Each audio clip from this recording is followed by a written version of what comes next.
I decided to meet a man I had met on a dating site. He was older than me, but attractive and very outgoing, and we had a nice evening together. Although our meeting ended at night, I didn't think I would ever see him again. A few weeks went by, and I went to the nearest gas station to fill up my car. And then I saw him, the man from our date. He was also gassing up his car, and we exchanged greetings. But when I started insinuating that we weren't right for each other, he got rude and aggressive. I felt very uncomfortable and trying to stop our conversation, but he kept insisting that we stay in contact. I was very frightened. Finally, I was able to convince him to leave, and he went about his business. I was so badly shaken that I forgot to pay for the gas and hurried to leave as soon as possible. When I felt safe, I noticed that he was following me.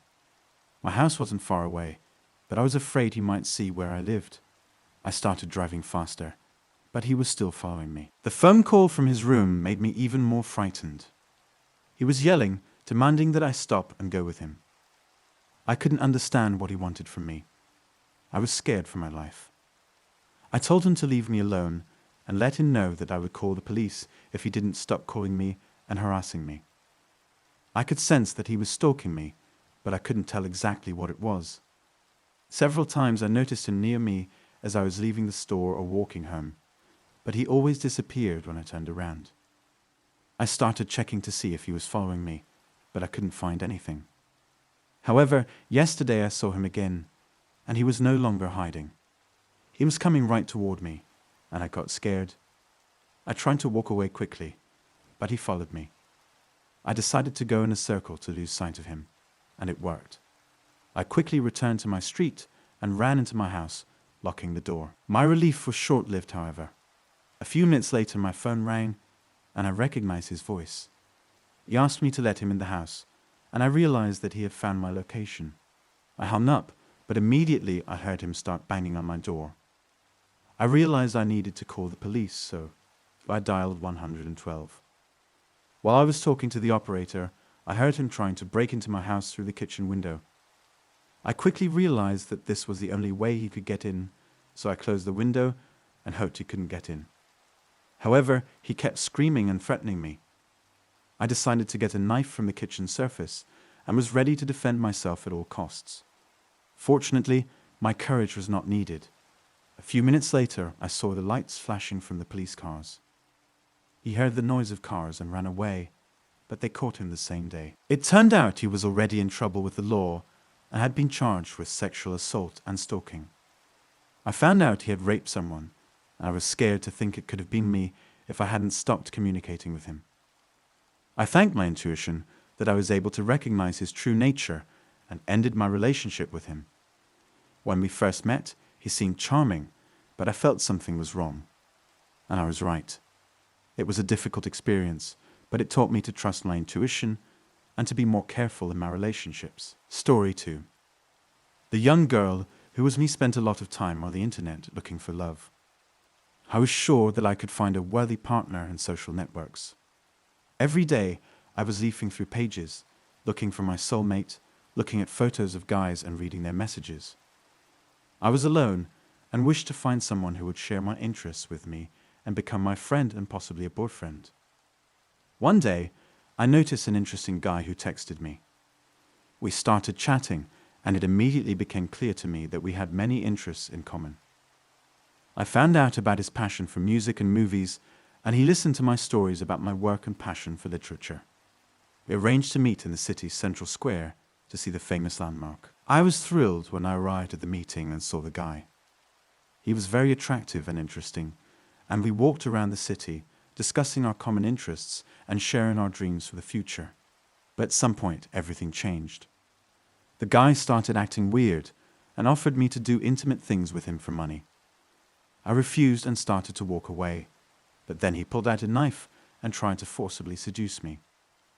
The problem was that it was already dark, and we weren't in the most public place. I screamed, but no one helped me for a while. I felt fear, terror, and despair, knowing that my life could end here and now. The guy almost did his thing, but then, hearing my screams, passers-by rushed to help. The guy tried to run away, but he was quickly caught and handed over to the police. It turned out it wasn't his first offense. I wasn't his first victim, but thank God he got away with it. It's been a few years since then, and I can't forget what happened to me that day. It was a scary and traumatic event in my life, but I have learned to move on with my life and protect myself. I am no longer afraid to talk to people online, but I try to be careful not to risk my safety. I understand that people on the internet can be both good and bad, but I'm confident that taking the right approach to communication and staying cautious can help avoid this kind of trouble. I want to share my story so that others can learn lessons and become more secure online. I was shocked by what happened. I felt weak and helpless, but I am grateful to the people who helped me escape the attack. Story 3. Having met a girl who provided intimate services for money, I could not resist temptation and decided to order her services. We made an appointment at a motel on the outskirts of town. I was nervous that day and felt my heart pounding in my chest because it was my first date like this. I carefully prepared for it by choosing my best clothes and finally went on the date. On the way, I thought a lot about what awaited me. I was excited and worried about my safety at the same time, but most of all, I wondered what was in store for me on the date. I couldn't imagine how I could resist her charms and not fall in love with her. However, when I arrived at the motel and entered the room, it was clear to me that something had gone wrong. There were 2 men in the room, an adult and a young man, and a woman dressed in a black jacket. They were standing by the door, and I immediately noticed that the door lock was broken. "What is going on?" I asked. "Well, you're finally here," replied the young man, and I noticed that he had a heavy iron pipe in his hands. "What are you doing in my room?" I asked, realizing that the situation was unusual. "We need your money," said the grown man. "So come on, let's not pull the cat by the tail." I had no choice but to give them all the money I had on me. They quickly took my wallet and bag, snatching it out of my hands, and I felt hurt and stunned. I couldn't believe this had happened to me. The 3 robbers turned out to be dangerous criminals who had been convicted more than once of robbery and assault. They held me hostage and demanded more money, threatening to kill me if I did not comply with their demands. I understood that I was in serious danger and was constantly thinking about my family and loved ones. I was willing to do anything to survive and try to convince the robbers to let me go. But they were relentless and decided to get rid of me. They took all my belongings and beat me badly, leaving me where we were. When I came to my senses, I started twisting the doorknob, but the door was locked from the outside. Then I started knocking on the door, but no one answered. I realized that I was in an extremely difficult situation. Finally, after several hours of me trying to get out of the room, the door finally opened. I ran outside and saw a passerby, whom I immediately told what had happened and called the police. When the police arrived, they quickly located the perpetrators and detained them. It turned out that they had already been convicted of robbing other hotel guests. Thank God it all worked out, and I had more fun than some of the victims they had beaten to death. I never got to know anyone else on the internet. Story 4. I was once told an interesting story. Now I will tell you everything in detail, and you decide whether to believe it or not.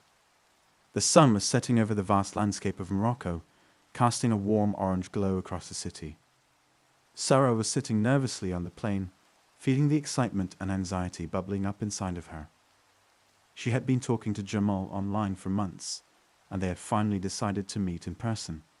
They had exchanged photos, messages, and phone calls, but Sarah couldn't wait to finally meet him face to face. Jamal had promised to pick her up from the airport and show her around his beautiful homeland. Sarah's heart was racing with anticipation as she stepped off the plane and scanned the crowd for Jamal's face. She spotted him standing at the end of the arrivals hall, and her heart leaped with joy. He was even more handsome than his pictures, with a kind smile and warm eyes. Sarah felt a sudden surge of love as Jamal hugged her tightly and whispered in her ear.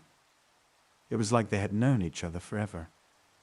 Over the next few days, Sarah and Jamal explored Morocco together. They walked hand in hand through the colorful markets, ate delicious Moroccan cuisine, and talked for hours on end. Sarah felt like she had finally found her soulmate. someone who understood her and accepted her for who she was. But there was something Sarah had been keeping from Jamal, something she was too afraid to tell him. She had been diagnosed with diabetes a few years ago and had been managing it with medication and a strict diet. She didn't want Jamal to think any less of her or worry about her health, so she decided to keep it to herself. As the days went on, Sarah started to feel increasingly tired and weak. She had been trying to hide her condition from Jamal, but it was becoming harder and harder to do. She started to feel dizzy and lightheaded, and her vision began to blur. Sarah knew she was having a diabetic seizure, but she couldn't do anything to stop it. The next thing she knew, she was waking up in a strange place. It was dark, and she couldn't see anything. She tried to move, but she felt trapped. She started to panic, realizing that something was terribly wrong. Suddenly, she felt a sharp pain in her chest, like she was suffocating. She tried to scream, but nothing came out. Sarah realized that she was buried underground, and her worst fears had come true. She was trapped in a grave, buried alive. She tried to calm herself down, thinking of a way to escape, but it was no use. She was running out of air, and she knew she didn't have much time left. Sarah felt a sense of despair wash over her, thinking of all the things she would never get to do, all the dreams she would never get to fulfill. As her consciousness began to fade, Sarah felt a sense of anger rise up inside of her. How could Jamal do this to her? How could he bury her alive and leave her to die? She realized that he must have panicked when she had the seizure and didn't know what to do. Instead of calling for help, he had tried to cover up his mistake. Sarah felt a sense of betrayal, thinking of all the love and trust she had placed in Jamal. She had believed that he was her soulmate, someone who would always be there for her. But now she realized that he was just like everyone else, capable of cruelty and deceit. As Sarah took her last breath, she knew that her story would never be told. Her body would remain buried in the garden, a secret hidden away forever. But in her heart, Sarah knew that her memory would live on, a reminder of the dangers of love and the cost of deception.